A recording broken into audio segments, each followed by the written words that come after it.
Mon suivi s'est passé normalement, je respectais les rendez-vous, j'achetais tous les médicaments prescrits, mais au 6e mois, la grossesse présentait au niveau du bassin, ça montrait que je n'avais pas assez de voix. Et la dame qui me prenait en charge, elle m'a prévenu que je n'avais pas assez de voix. Elle m'a mis sur traitement, je prenais normalement le traitement.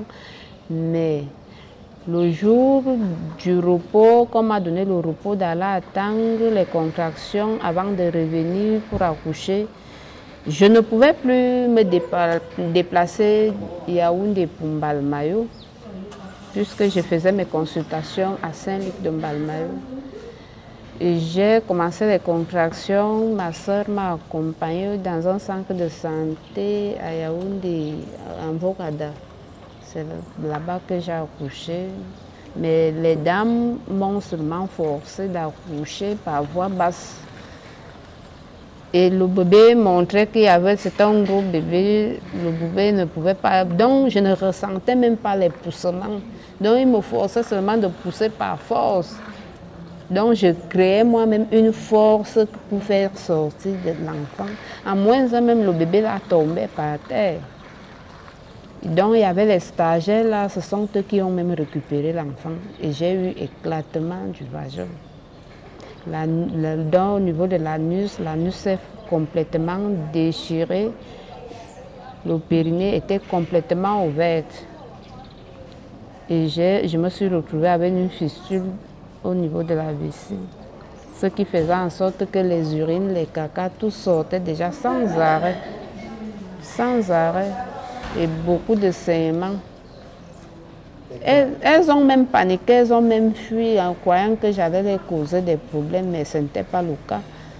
Mais c'était un accident, comme ça peut arriver à tout un chacun. Moi, je ne pouvais pas les accuser, c'était un accident, les faits étaient déjà là.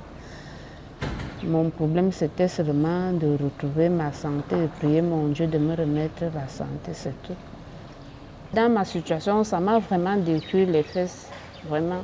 Je ne supporte même plus les hommes, j'ai même fui l'homme à cause de ce problème. Donc, je vis une place maintenant.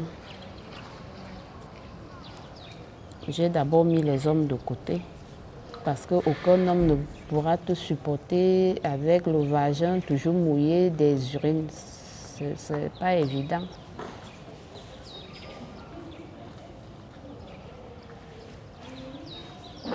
La douleur était vraiment très énorme. Je ne marchais pas, j'ai presque fait 1 semaine, 2 semaines environ sans marcher de mes propres pieds. On me faisait tout sur place, j'étais couchée sur le dos.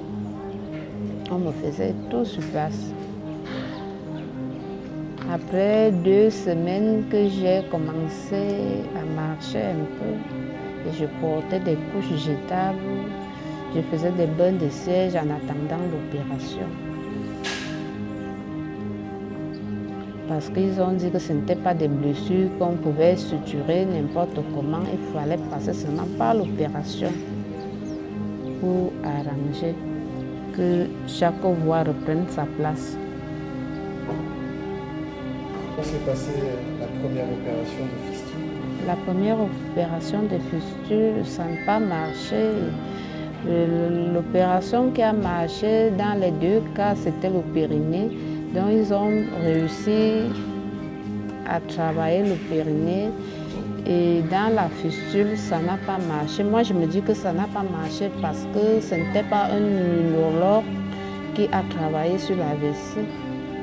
Le docteur en question qui a travaillé sur le périnée devait travailler l'urologue, mais il ne l'a pas fait. L'urologue a consulté, il a donné son rendez-vous et l'autre médecin, il a consulté, il a programmé un autre rendez-vous. En opérant, il devait faire signe à son collègue, mais il ne l'a pas fait, il s'est décidé à faire tous les deux à la fois. Et il a réussi ce qu'il était du métier. L'autre qui n'était pas du métier, ça n'a pas marché. Ça n'a pas marché, c'est ça qui fait en sorte que je me repère pour la deuxième fois.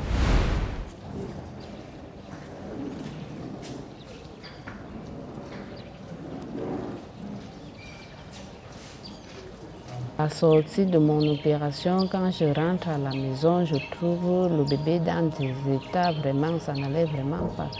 Donc c'est la mère même qui sait garder son enfant. Quand tu confies ton enfant à quelqu'un d'autre, c'est pas comme toi-même tu l'as gardé. Donc je ne sais pas la situation, comment ils ont gardé le bébé là-bas. Quand je suis sortie, j'ai trouvé le pire, ça n'allait pas. Je me suis dirigée dans un hôpital à la fondation.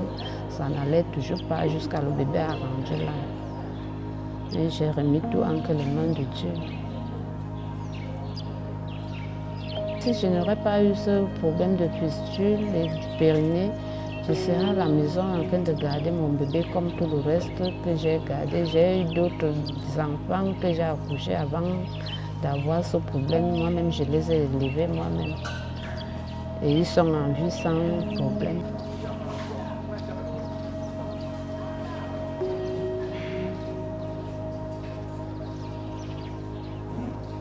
Quand vous êtes enceinte, vraiment, il faut vraiment éviter d'aller aussi accoucher dans des petits centres de santé.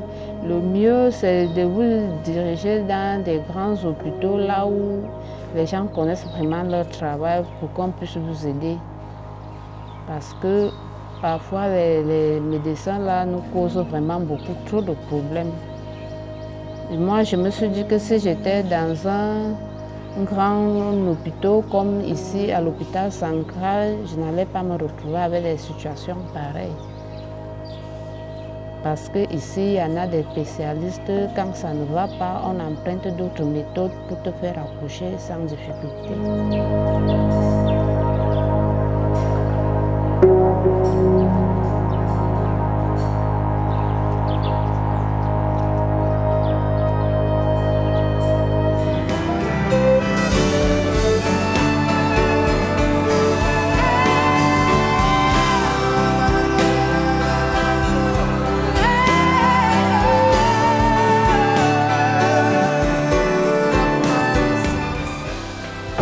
Comment vous vous sentez, Madame Yanga? Je me sens à l'aise, donc je n'ai pas de soucis.